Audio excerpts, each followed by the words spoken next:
আসসালামু আলাইকুম সোহেল ভাই। ওয়ালাইকুম সালাম। কি অবস্থা মনির? আলহামদুলিল্লাহ ভাই। কি অবস্থা ভাই? কই যেতেছেন? যাইতে আছি ওই যে বাংলাদেশের রশিদ সরকার আছে না? হ্যাঁ ভাই। রশিদ সরকারের নাতি আইছে এই জর্ডান। ও আচ্ছা আচ্ছা বুঝছো?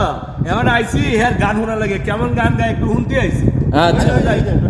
ওই যে ভাই ভাই আসসালামু আলাইকুম। কেমন আছেন ভাই? কি অবস্থা?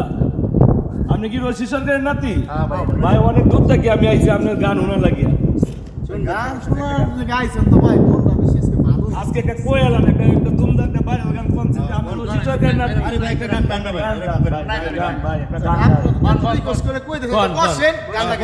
কোন আচ্ছা বইতাছি ভাই কোন একটা গান কোন বইয়া বলা।